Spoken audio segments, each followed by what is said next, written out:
మాజీ ముఖ్యమంత్రి టీడీపీ అధినేత నారా చంద్రబాబు నాయుడు తలపెట్టిన బాబు షూరిటీ భవిష్యత్ గ్యారంటీ కార్యక్రమం నెల్లూరులో దిగ్విజయంగా కొనసాగుతోంది. ఈ కార్యక్రమంతో పొంగూరు నారాయణ ప్రజల్లోకి దూసుకువెళ్తున్నారు. సిటీ నియోజకవర్గంలోని 28 డివిజన్లలోని ప్రతి గడప తొక్కి ప్రజలు నిరుపేదల కష్టాలు, బాధలు, యోగక్షేమాలు తెలుసుకుంటున్నారు.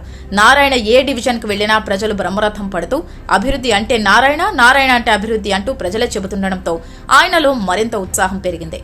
రోజురోజుకి టీడీపీ గెలుపుపై ధీమా పెరుగుతుండటంతో నెల్లూరు సిటీ వైసీపీ నాయకుల్లో భయం మొదలైంది.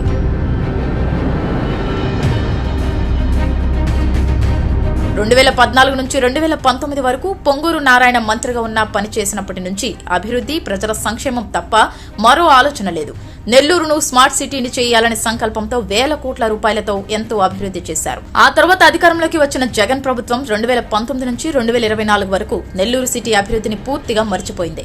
జగన్ ప్రభుత్వం అధికారంలోకి వచ్చినప్పటి నుంచి నేటి వరకు ప్రజలపై అనేక భారాలు మోపడం తప్ప వారిని ఆదుకున్న పాపాన పోలేదన్న విమర్శలు వినిపిస్తూనే ఉన్నాయి. అదేవిధంగా 2014లో నిరుపేదల కోసం టీడీపీ ప్రభుత్వం ఎంతో ప్రతిష్టాత్మకంగా నిర్మించిన టిట్కో ఇళ్లను గత 5 ఏళ్లుగా ప్రజలకు ఇవ్వకుండా జగన్ సర్కార్ నట్టేట ముంచేసిందని లబ్ధిదారులే లబోదిబోమంటున్నారు. బాబు షూరిటీ భవిష్యత్కు గ్యారంటీ కార్యక్రమంలో పర్యటిస్తున్న నారాయణకు ప్రజలు తమ సమస్యలన్నింటినీ చెప్పుకుంటూ ఆవేదన వ్యక్తం చేస్తున్నారు. మా బతుకులు మారతాయి, ఒక్క ఛాన్స్ అంటే అవకాశం ఇచ్చామని, జగన్ వచ్చిన నాటి నుంచి పేదల బతుకులు చిన్నభిన్నమైపోయాయని వారు ఆవేదన వ్యక్తం చేశారు. పేద ప్రజల వాదనలు విన్న నారాయణ ఎవరూ అధైర్యపడవద్దని, బతుకులన్నీ మారతాయని, తెలుగుదేశం పార్టీ ఎప్పుడూ అండగా ఉంటుందని వారికి నారాయణ కొండంత ధైర్యాన్ని ఇస్తున్నారు.